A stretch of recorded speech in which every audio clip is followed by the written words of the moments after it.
Thank you. I have finally got some stuff working, so I'm thrilled.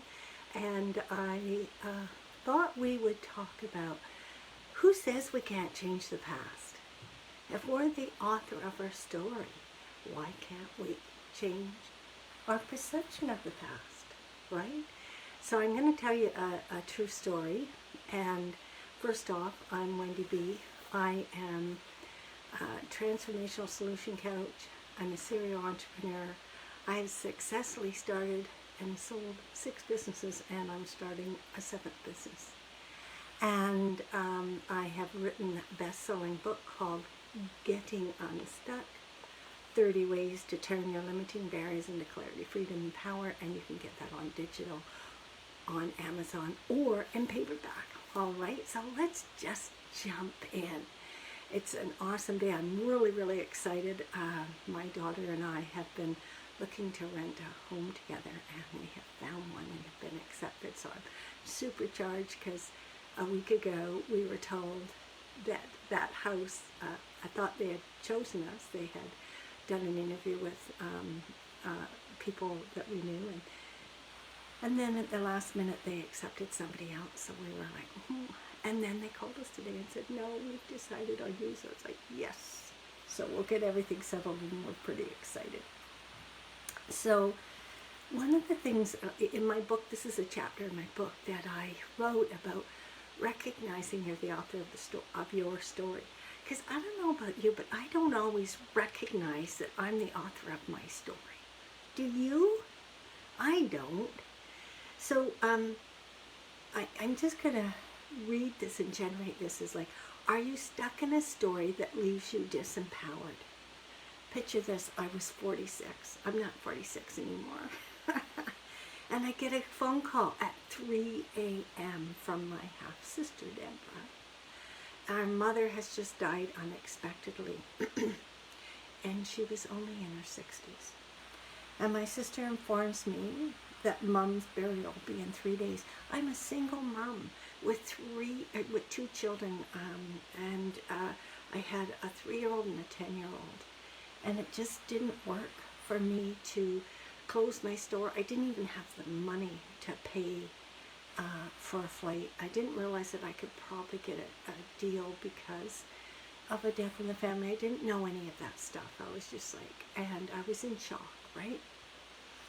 So, and then I found out from my twin brother that my half-siblings didn't even share the reading of the will. And I know legally now that we could have requested that or demanded that, because that actually is our right as biological children. And so the 3 half-siblings took everything, right? And we didn't receive anything. And all those memories of being abandoned, even as I speak it, there's emotion behind my eyes, were right there for me. And they seemed real in that moment. And my internal voice is ranting, and one more time, I don't count. Do you have those disempowering conversations that, I do anyways? And I looked at, like, who made that story up? And it was me. And then I gathered all the evidence to support that story. I was in and out of foster care, so I didn't count. We moved a lot, and my dad, when eventually we went to live with my dad, and my dad wouldn't let us move certain things, so again, more evidence, I didn't count. My dad favored my older sister, there, more evidence, I don't count. He favored my twin brother, he wanted a son, I was a twin, and he treated us differently. On our birthdays, he would give my brother a present, and I never got one. So I had lots of evidence in my story that I did not count, and I can laugh today, and I'm not trying to laugh about it. It was a challenging childhood, okay? And then this distinction from Landmark Worldwide that I did years ago, and I still continue doing their courses because I find their courses really empowering. And Life is all made up. It's all made up. And it's made up from our interpretations. It's made up from what we say, and then we can have some evidence and agreement around us, right? So I decided then and there that if I made up, I don't count, I can change the story to one that would free me up and empower me.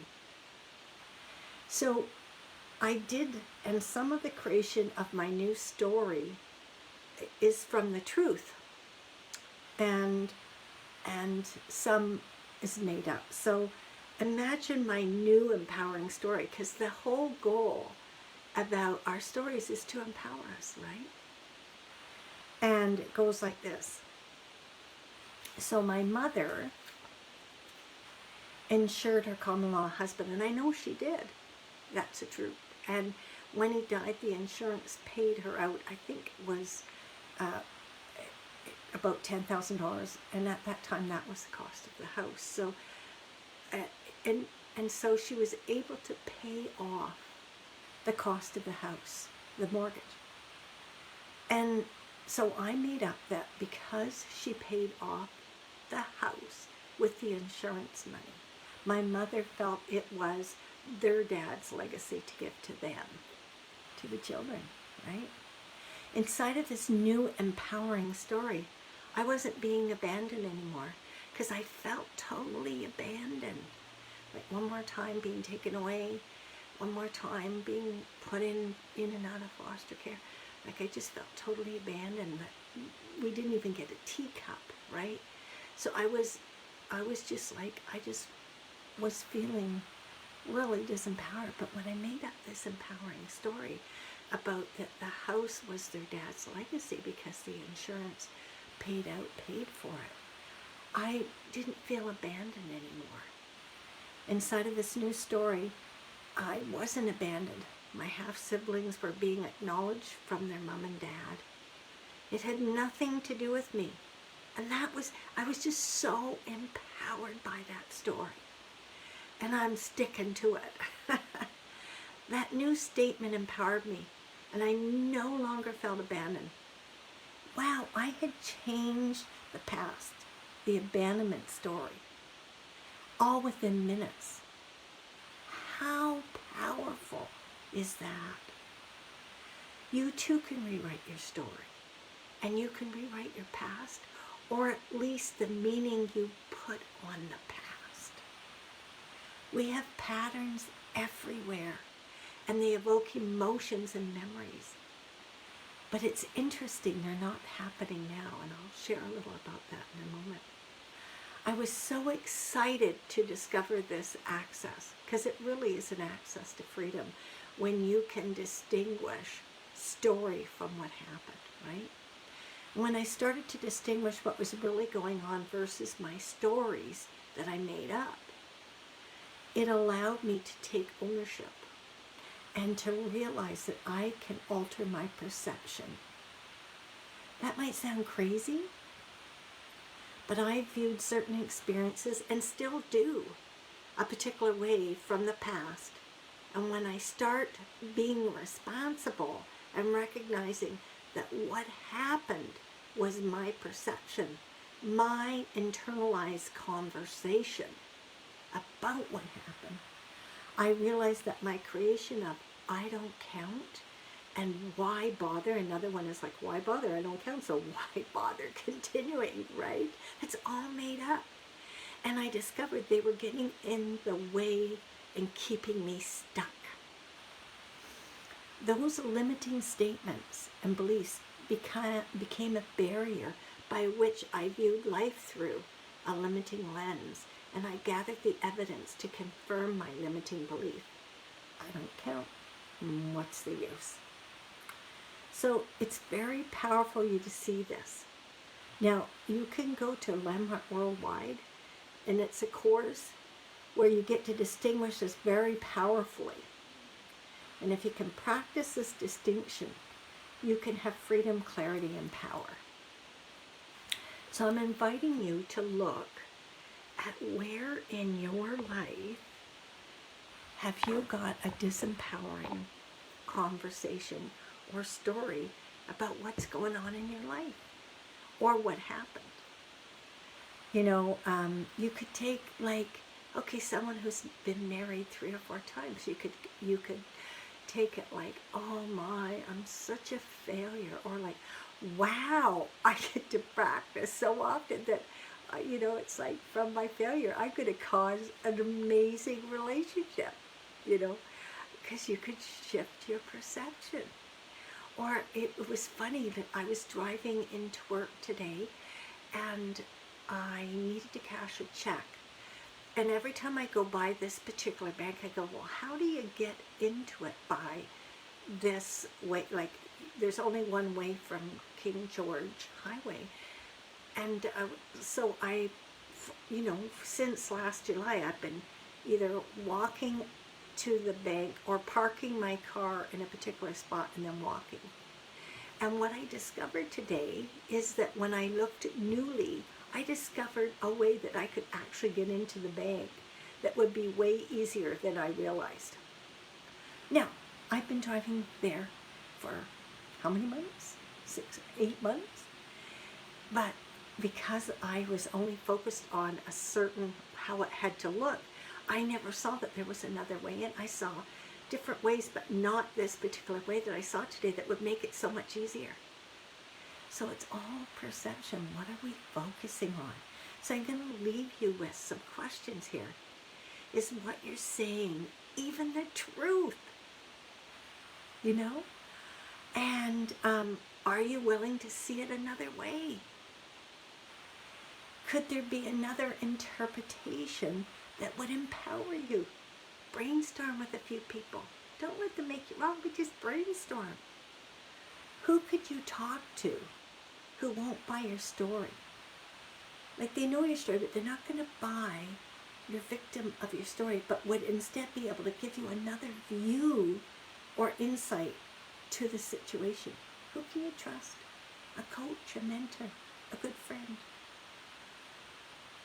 Where could you give up that limiting story? You know, it was funny, one of the kids here at the group home, he was really upset with his sister, and then him and I had a talk, and I invited him, and unfortunately he trusted me, and I invited him to look at another way, to get into her world. And up until then, they were clashing. And when he got into her world, he was able to be generous and gave her a beautiful, generous gift. He didn't have to, but he did for her birthday. And it altered their relationship. And I said to him, what did you have to give up? What conversations and thoughts did you have to give up so that you could be generous with your sister? And you know what he said? What a wise young 15-year-old. He said, I had to get into her world, and she was accusing me of something I didn't do, but when I got into her world, I saw why she would think that. And then he was able to let that go and create something new. Powerful, powerful. So what do you have to give up? What thoughts, what conversations you have to give up so that you could create an awesome, empowering story? What would be available to you if you gave something up? Stop making people wrong. Stop being so righteous. Is the story you're telling a habitual pattern? Mm-hmm. How old is the story? How often do you say that story? How many times do you speak it daily, weekly, monthly, yearly? You know, I've been sharing that abandonment story forever. So that's the opportunity. If you want, you can actually alter your past if you alter your perception. So thank you for joining me on Getting Unstuck with Wendy B. You can go to my webpage, wendybergen.com, and get a complimentary session with me, and maybe we can move you forward and alter something from your past that could free you up. And you can go to Amazon and get Getting Unstuck with Wendy Bergen 30 ways to turn your limiting barriers into clarity, freedom, and power. I promise you, if you buy the book and you do the lessons at the back of each chapter, and you're authentic and straight and real, you will move forward no matter what. That's my promise to you. So thank you for being here. I will see you next Sunday at 12 noon. And thank you. Thank you for getting unstuck with Wendy B. And my job is to have you thriving no matter what your circumstances are. Okay, thank you. Have a good day. Bye now.